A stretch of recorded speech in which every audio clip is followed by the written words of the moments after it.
To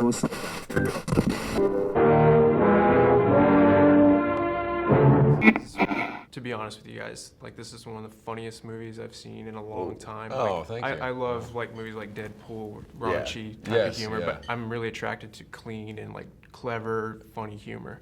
And so this really struck a chord with me. So, but one of the lines in the film that I really love, and it happens very early on in the film, and it's when Hops's dad says, "We gave up on our dreams and we settled down." Yeah. And so, And Mom says, we settled hard. yeah. But what's funny about that line is there's how much truth is behind it, because I think we all kind of face that road at some point in our life where we're like, do we pursue what we love or do we settle for what's safe? Yeah. So Yeah. do you remember that moment? Yeah, I remember right before, because all through my life I knew I wanted work in animation from a very young age, and nobody around me understood. I mean, not even my friends, would say, "Are you sure you want to do that? Are you going to make money? Are you going to be able to support yourself?"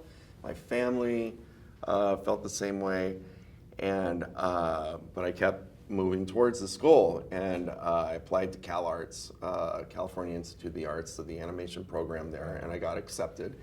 And I was working in a department store in the stock room at the time, and I remember getting the letter, the acceptance letter.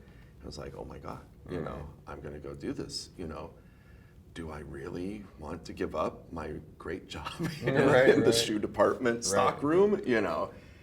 And because I was worried, am I going to be able to support myself? But just the need to pursue that dream, I only thought that way for like 5 seconds. I was like, oh, screw it. No, I'm going to school. I'm going to do this. This is what I've always wanted, and never looked back. But yes, there was that kind of fork in the road, and there were people who cared so much about me that had my best interest in mind. But didn't understand this beast that was like pushing me towards this career. And if you can get past that doubt and actually get into a career that you're passionate about, that will carry you through decades. I mean, I think that's why we feel so lucky to be what we're doing, because we love what we do. We work with people that we love, and we work on films that we love, and that's a huge, huge gift. Yeah, absolutely. I would say so. But there's another line, or I guess it's more of a moment in the film. I won't say what scene it is because it kind of involves spoilers. Okay. I'm not going to spoil nothing. Yeah. But it's a moment where Hops's mom calls at a very inconvenient time. Oh, right. And so I can't tell you how many situations in my life where you're either having a heart-to-heart conversation with your friend, or you're listening to Spotify in your car, and then it just calls, and I was like, hey, I was jamming, and you ruined my jam. I hate that. I hate that when I'll be playing a game or something, and to have a call pop up. And you're like, no!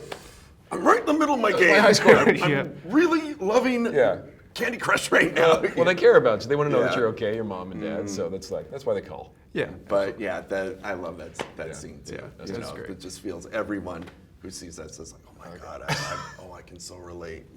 And people will, like, before the finished film, we actually had like a real iPhone sound effect, like ringtone in there, and people during the screening would go to their phone and think that it was their phone going off. Yeah, we're about to conclude here, but do you have time for like a quick rapid fire session? Yes. Yeah. Okay, so if you were an animal in Zootopia, which animal would you be? I would be an Arctic shrew because they're small and tough and deadly. Rabbit, because I was born year of the rabbit. Okay, which district would you live in Zootopia? I've been kind of cold today, so I'd like to live in Sahara Square where it's nice and toasty warm and I could use a tan. I'd probably want to live there too, maybe, and then have a place in the rainforest district. That's good. For fun. A condo, timeshare. All right, what about childhood nicknames? Because lion, the lion fart thing. Let's see. What did my dad used to call me? Mr. Fitz. Mr. Fitz. Yeah, wow. I don't know why. I don't know. That's Mr. great. Fitz. I was Biotron, Byroni, Bionic,